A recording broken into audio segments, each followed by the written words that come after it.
احکام کے حوالے سے آج جو ہے پانی کے بارے میں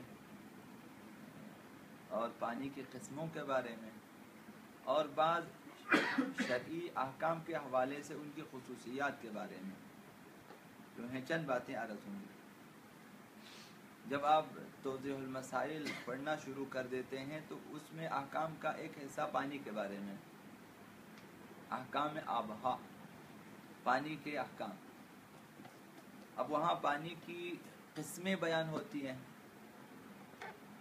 مثلا آب مطلق پانی، وہ پانی جو صرف پانی ہو، کوئی نسبت نہ ہو اس پانی کو کسی بھی چیز سے، وہ آب مطلق ہے، صرف پانی ہے، رنگ بو ذائقہ اس کا اپنا ہے اور کسی بھی چیز کا رنگ یا بو یا ذائقہ اس میں نہیں ہے، آب مطلق ہے وہ۔ پھر آب مطلق کی قسمیں ہوتی ہیں، کبھی جاری ہے اور کبھی قلیل ہے،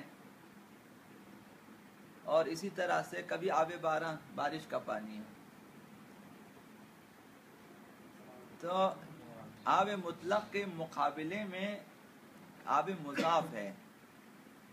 آب مضاف وہ پانی ہے کہ جو جس کا رنگ بو یا ذائقہ بدلا ہوا، یا خود بخود یا کسی چیز کے توسط سے اس کا رنگ بو یا ذائقہ تبدیل ہوا، یا وہ پانی جو کسی چیز سے نکالا ہے کہ جو مطلق پانی نہیں ہے، اس کو آب مضاف۔ آب مضاف کی جو چند خصوصیات ہیں شرعی احکام کے حوالے سے، پہلا یہ کہ آب مضاف کسی بھی نجس چیز کو پاک نہیں کرتا، یعنی اگر پانی کا رنگ بو یا ذائقہ بدلا ہوا ہے یا وہ پانی کسی دوسری چیز سے منسوب ہے، مثلا گلاب کا پانی تو وہ گلاب سے نکالا ہوا پانی ہے یا کسی بھی چیز سے، تو وہ پانی جس کا بو یا رنگ یا ذائقہ بدلا ہوا ہے وہ کسی بھی نجس چیز کو پاک نہیں کرے گا۔ دوسری اس کی خصوصیت یہ ہے کہ اگر نجاست مل جائے تو جیسے ہی نجس متصل ہوگا تو آب مضاف نجس ہو جائے گا، اتصال نجاست سے آب مضاف فوراً نجس ہو جاتا ہے۔ یہ دوسری خصوصیت۔ تیسری خصوصیت احکام کے حوالے سے یہ ہے آب مضاف کی کہ آب مضاف سے اگر وضو کیا جائے باطل ہے، غسل بھی انجام دیا جائے تو باطل ہے، یعنی ایسا پانی جس کی بو یا رنگ یا ذائقہ بدلا ہوا ہو، اس سے وضو بھی اگر کیا جائے تو باطل ہے، غسل بھی اگر کیا جائے تو باطل ہے۔ یہ آب مضاف کے حوالے سے۔ کبھی آب قلیل ہے، آب قلیل وہ پانی ہے جو زمین سے نہ نکلتا ہو اور زمین پہ نہ چلتا ہو اور کر کی مقدار سے کم ہو، یہ آب قلیل ہے۔ آب قلیل کی خصوصیات شرعی احکام میں کیا ہے؟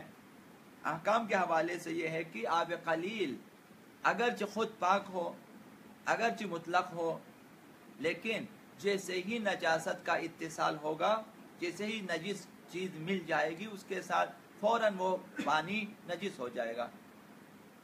تو قلیل کی مقدار عرض کیا کہ کر سے کم ہو تو وہ قلیل ہے، اور کر کے بارے میں معلوم ہے کہ آب کر اس پانی کو کہا جاتا ہے کہ جو ایک ایسے برتن کو بھر دے جس کی لمبائی چوڑائی اور گہرائی 3.5 بالش ہو، اس مقدار میں اگر پانی ہے یا اس سے زیادہ تو کر ہے۔ اور کر کے احکام معلوم ہے کہ نجاست کے اتصال سے نجس نہیں ہوتا جب تک اس کا رنگ بو یا ذائقہ نجاست کی وجہ سے تبدیل نہ ہو جائے۔ تو آب قلیل کر سے کم ہو تو جیسے ہی جو نجاست اس سے مل جائے گی، قلیل پانی نجس ہو جاتا ہے۔ اور غسالہ آب قلیل بھی نجس ہے۔ جب آپ قلیل پانی سے کوئی نجس چیز دھو لے، ہاتھ دھو لے، لباس دھو لے، رومال دھو لے، اور اس سے جو پانی نکلے گا تو وہ بھی نجس ہوگا۔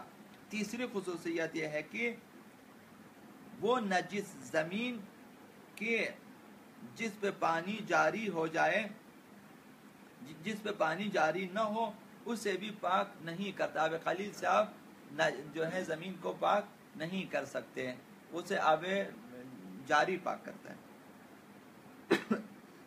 یہ آب قلیل کی خصوصیت۔ البتہ آب قلیل اگر نجس نہ ہو اور مضاف نہ ہو تو اس سے وضو بھی صحیح ہے، غسل بھی صحیح ہے، اور بعض چیزیں اسے 3 دفعہ دھونا پڑتا ہے، لیکن آب جاری سے 2 دفعہ مثلا دھونا پڑتا ہے۔ بعض چیزیں آب قلیل سے 2 دفعہ اور آب جاری سے 1 دفعہ دھوئے تو پاک ہو جاتا ہے۔ یہ خصوصیات۔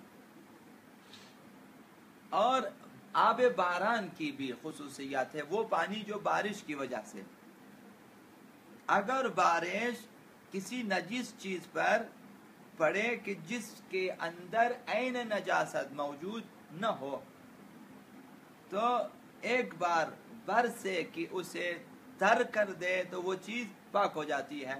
مثلا آپ کا لباس، مثلا آپ کے کپڑے، مثلا دری، قالین، یا مثلا فرش، چھت، مثلا جس پہ جو نجس ہے لیکن عین نجاست وہاں موجود نہیں ہے۔ عین نجاست معلوم ہے وہ چیزیں جو بذاتی ہی نجس ہیں کہ کسی طرح سے بھی وہ پاک نہیں ہو، دوسری چیزوں کو بھی نجس کر دیتی ہیں عین نجاست، مثلا پیشاب چھوٹا بڑا، اور اس طرح مردار، اور اسی طرح خون وغیرہ۔ تو اگر یہ چیزیں ان میں عین نجاست موجود نہ ہو لیکن خود نجس ہیں، نجاست کے ملنے سے یہ چیزیں نجس ہو چکی ہیں لیکن عین نجاست ان میں موجود نہ ہو، تو بارش کا پانی ایک دفعہ برسے اور انہیں تر کر دے، ہر جگہ پہنچے، تو وہ چیز پاک ہو جاتی ہے۔ یہ پہلی خصوصیت آب باران کی۔ اگر بارش فرش، لباس وغیرہ پہ برسے جو نجس ہوں اور وہ گیلا ہو جائیں، تر ہو جائیں، تو پاک ہو جاتی ہیں، نچوڑنا لازم نہیں ہے۔ ورنہ باقی لباس وغیرہ جو آپ آب قلیل وغیرہ آب جاری سے دھو لیں، 1 یا 2 بار نچوڑنا پڑتا ہے۔ بارش کے پانی اگر برسے تو نچوڑنا بھی ضروری نہیں ہے۔ اگر بارش کسی نجس زمین پہ برسے تو وہ زمین پاک ہو جاتی ہے۔ یہ تیسری خصوصیت۔ چوتھی خصوصیت آب باران کی یہ ہے کہ جب کبھی بارش کا پانی ایک جگہ جمع ہو جائے، اگر چکر سے کم ہو، تو جب تک بارش برس رہی ہے تو اس کا حکم آب کر کا حکم ہے۔ پانی تھوڑا ہے لیکن بارش ہو رہی ہے اوپر سے، تو وہ جو ہے آب کر کے حکم میں ہے۔ لہذا اگر نجاست مل جائے، کوئی نجس چیز اس سے مل جائے یا کوئی نجس چیز آپ اس میں دھو لیں، جب تک رنگ بو یا ذائقہ تبدیل نہ ہو، وہ کم پانی بھی نجس نہیں ہوتا جب تک بارش ہے۔ پانچویں خصوصیت اس کی یہ ہے کہ آب باران تمام متنجس چیزوں کو پاک کرتا ہے۔ متنجس وہ چیزیں ہوتی ہیں جو ذاتاً پاک ہیں لیکن کسی نجاست کے اتصال سے وہ نجس ہو گئی ہے، انہیں متنجس کہا جاتا ہے۔ مثلا آپ کا ہاتھ پاک ہے، جب آپ کسی نجاست کو ہاتھ لگائیں، ہاتھ نجس ہو جاتا تو اس ہاتھ کو کہتے ہیں متنجس، جو عین نجس نہ ہو، متنجس۔ تو آب باران تمام متنجس چیزوں کو